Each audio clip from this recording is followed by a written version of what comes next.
नमस्कार और स्वागत है। आज हम एक बहुत ही दिलचस्प विषय पर बात करने वाले हैं, क्वांटम यांत्रिकी। हाँ, नमस्कार। ये विषय वाकई बहुत मौलिक है और उतना ही कह सकते हैं हैरत अंगेज भी। बिल्कुल।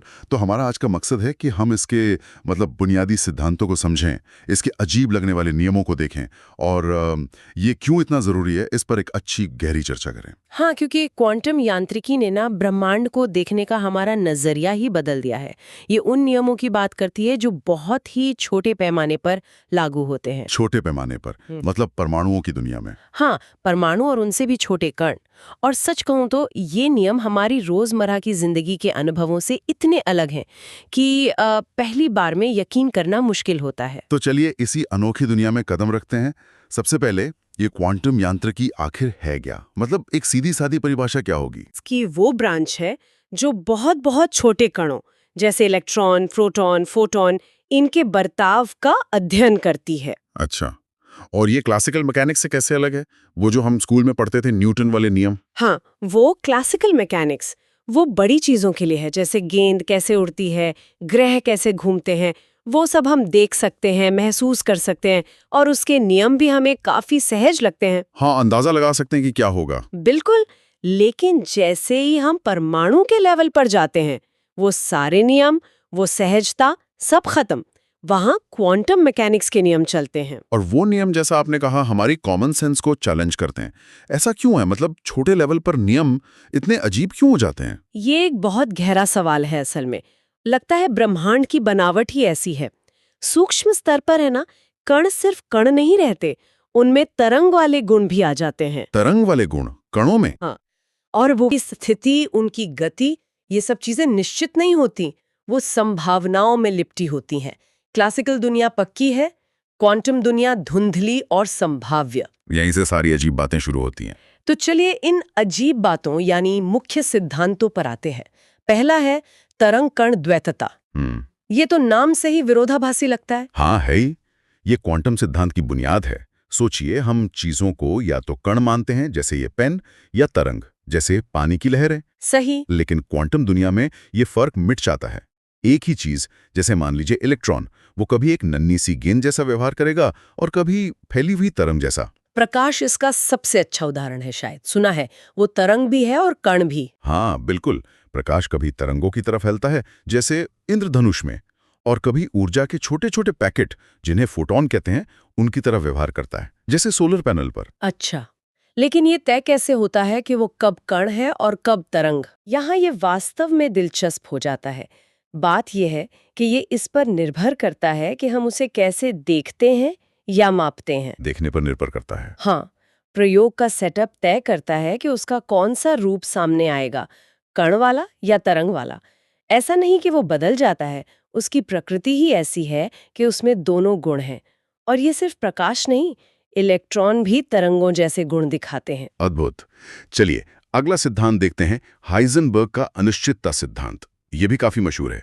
कहते हैं कि किसी कण की एकदम सही स्थिति और एकदम सही गति एक ही समय पर जानना नामुमकिन है। हाँ, और यहाँ ये समझना बहुत जरूरी है कि ये हमारे नापने के औजारों की कमी नहीं है। अच्छा, मुझे लगा शायद हमारे पास उतने अच्छे उपकरण नहीं है। नहीं, ऐसा नहीं है। हाइजेनबर्ग ने बताया कि ये प्रकृति की बनावट में ही है, एक मौलिक सीमा है।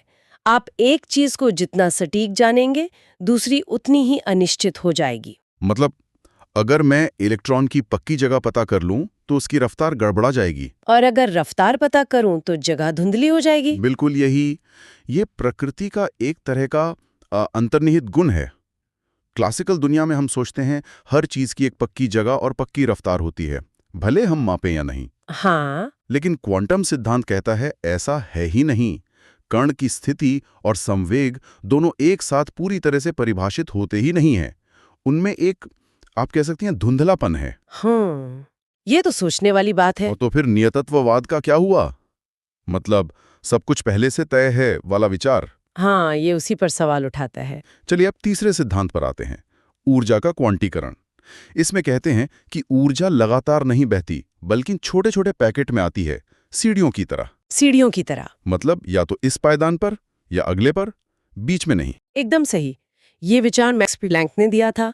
क्लासिकल फिजिक्स मानती थी कि ऊर्जा किसी भी मात्रा में हो सकती है, स्मूथली, लेकिन प्लैंक ने पाया कि ऊर्जा छोटे छोटे अलग अलग पैकेट, जिन्हें क्वांटा कहते हैं, उन्हीं में आती जाती है। और यही से क्वांटम शब्द आया। हाँ, यहीं से। ये एक क्रांतिकारी सोच थी। फोटॉन की ऊर्जा का सूत्र भी है E बराबर h न्यू। h प्लैंक स्थिरांक है और न्यू आवृत्ति। इसका मतलब क्या हुआ व्यवहारिक रूप से? इसका मतलब है कि प्रकाश की ऊर्जा उसके रंग पर निर्भर करती है और हमेशा h के गुणा में ही मिलेगी। आप आधी अधूरी ऊर्जा नहीं ले सकते, पूरा पैकेट लेना होगा। अच्छा। और यही बताता है कि परमाणु क्यों कुछ खास ऊर्जा स्तरों पर ही रहते हैं और क्यों वो खास रंगों का ही प्रकाश छोड़ते या सोखते हैं। लेजर, एलईडी, ये सब इसी पर आधारित है। समझ गया। अब चौथा सिद्धांत जो शायद सबसे ज्यादा दिमाग घुमाने वाला है, सुपरपोजिशन। ये क्या चीज है? कहते हैं कि कण जब तक देखा न जाए एक साथ कई हालतों में हो सकता है। हाँ, ये वाकई क्वांटम का सबसे अजीब पहलू है, हमारी रोजमर्रा की समझ से बिल्कुल परे। सोचिए एक सिक्का हवा में उछालें। ठीक है। जब तक वो गिरकर रुकता नहीं, वो न तो पक्का हेड्स है न पक्का टेल्स, वो दोनों की संभावना का एक मिक्सचर है। सुपरपोजिशन कुछ ऐसा ही है कणों के लिए। एक इलेक्ट्रॉन मापने से पहले एक ही समय में कई जगहों पर हो सकता है। कई जगहों पर एक साथ? ये कैसे? मतलब वो फैला हुआ होता है? हाँ, आप कह सकती हैं कि उसका अस्तित्व एक संभावना की लहर जैसा होता है जो कई जगहों पर फैली होती है, एक धुंधला सा संभाव्य बादल। ये तो विज्ञान कथा जैसा लग रहा है। लगता है, पर है हकीकत। लेकिन जैसे ही हम उसे मापने की कोशिश करते हैं, मान लीजिए पता लगाने की कोशिश करते हैं कि इलेक्ट्रॉन है कहाँ, वो संभावना का बादल तुरंत ढह जाता है। ढह जाता है? हाँ, कोलैप्स हो जाता है और कण एक पक्की जगह या पक्की हालत चुन लेता है।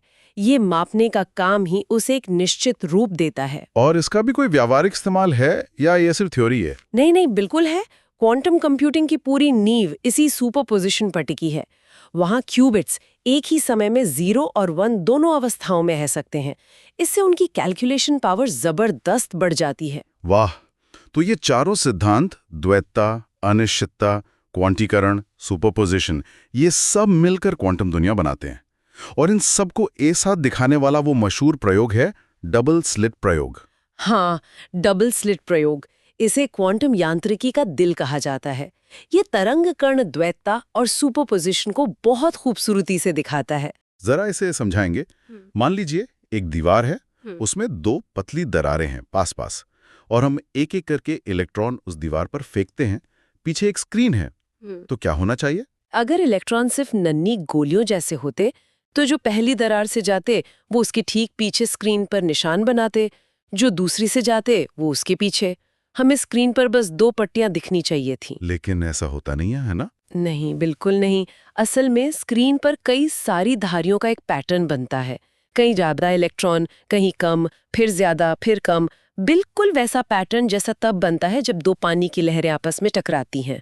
इसे व्यतिकरण या इंटरफेरेंस पैटर्न कहते हैं। अरे, तो मतलब इलेक्ट्रॉन जो एक एक करके भेजे गए थे, वो भी तरंगों की तरह व्यवहार कर रहे हैं। ठीक यही। ये पैटर्न सबूत है कि हर इलेक्ट्रॉन शायद एक ही समय में दोनों स्लिट से गुजर रहा है और फिर खुद से इंटरफेयर कर रहा है। ये सुपरपोजिशन का सीधा प्रदर्शन है। लेकिन कहानी यहीं खत्म नहीं होती। कहते हैं कि अगर हम ये देखने की कोशिश करें कि इलेक्ट्रॉन किस स्लिट से गया, जैसे डिटेक्टर लगा दें स्लिट पर, हाँ, तो फिर वो जादू जैसा होता है। जैसे ही आप देखने की कोशिश करते हैं, वो इंटरफेरेंस पैटर्न गायब। गायब? मतलब अब स्क्रीन पर सिर्फ 2 पट्टियां दिखती हैं। ठीक वैसा जैसा हम क्लासिकल कणों से उम्मीद करते। इलेक्ट्रॉन जैसे ही पता चलता है कि उसे देखा जा रहा है, वो तरंग वाला बर्ताव छोड़कर कण जैसा बन जाता है। अगर हम इसे बड़ी तस्वीर से जोड़ें, तो मतलब सिर्फ देखने या मापने के काम ने ही नतीजे को बदल दिया। ये पर्यवेक्षक प्रभाव है। हाँ, यही ऑब्जर्वर इफेक्ट है। ये क्वांटम यांत्रिकी के सबसे गहरे और सच कहूं तो परेशान करने वाले पहलुओं में से एक है। जब कोई नहीं देख रहा, इलेक्ट्रॉन संभावना की तरंग है। जैसे ही देखा, तरंग ढह गई, कण बन गया। ये हमें सोचने पर मजबूर करता है कि देखने का मतलब क्या है और असलियत या वास्तविकता है क्या चीज। बिल्कुल। तो ये सब जानने के बाद हम क्या निष्कर्ष निकालें? क्या क्वांटम यांत्रिकी हमें बताती है कि प्रकृति असल में निश्चित नहीं है, बल्कि इस संभावनाओं पर चलती है। हाँ, ये बहुत बड़ा वैचारिक बदलाव है। न्यूटन की दुनिया में सब कुछ तय था, सिद्धांत रूप में।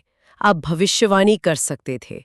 लेकिन क्वांटम दुनिया संभाव्य है, प्रोबेबिलिस्टिक। मतलब हम सिर्फ संभावना बता सकते हैं, पक्का नहीं कह सकते। हाँ, जैसे हम कह सकते हैं कि एक रेडियोधर्मी परमाणु के अगले घंटे में क्षय होने की 50% संभावना है, पर ये नहीं बता सकते कि वो ठीक किस पल क्षय होगा। ब्रह्मांड में ही एक तरह की रैंडमनेस है। और ये सिर्फ किताबों की बातें नहीं है, आज की टेक्नोलॉजी इसी पर आधारित है। बिल्कुल। क्वांटम यांत्रिकी के बिना हम ये भी नहीं समझ पाते कि परमाणु मिलकर अणु कैसे बनाते हैं या चीजें ठोस, द्रव, गैस क्यों होती हैं।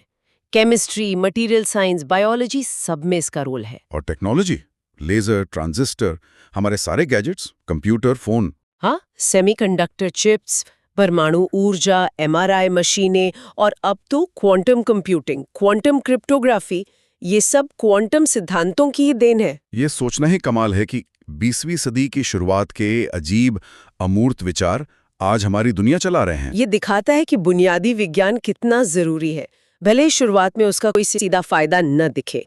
क्वांटम यांत्रिकी ने साबित किया है कि ब्रह्मांड हमारी कल्पना से कहीं ज्यादा अजीब और संभावनाओं से भरा है। वाकई, इस सारी चर्चा के बाद कोई ऐसा आखिरी विचार जो हमें सोचने पर मजबूर करे, कोई ऐसा सवाल जो इन सब बातों से उठता हो? हाँ, एक विचार है जो मुझे हमेशा सोचने पर मजबूर करता है, वो डबल स्लिट प्रयोग और ऑब्जर्वर इफेक्ट से ही जुड़ा है।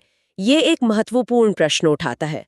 अगर हमारा देखना या मापना ही वास्तविकता को एक पक्का रूप देता है, तो क्या वास्तविकता हमारे देखे बिना अपने आप में मौजूद भी है, या फिर ब्रह्मांड तब तक अनिश्चित और संभाव्य अवस्थाओं का एक मिश्रण ही है जब तक कोई उसे मापने का फैसला नहीं करता? क्या ब्रह्मांड को असली होने के लिए हमारी जरूरत है? वाह, ये तो सचमुच एक बहुत गहरा सवाल है। क्या वास्तविकता सिर्फ हमारे देखने का नतीजा है या वो स्वतंत्र रूप से मौजूद है? ये क्वांटम यांत्रिकी के सबसे बड़े दार्शनिक सवालों में से एक है। इस पर आज भी बहस होती है। और शायद यही रहस्य इसे इतना दिलचस्प बनाते हैं। इस अद्भुत और वाकई दिमाग खोलने वाली चर्चा के लिए आपका बहुत बहुत धन्यवाद। मुझे भी मजा आया। धन्यवाद।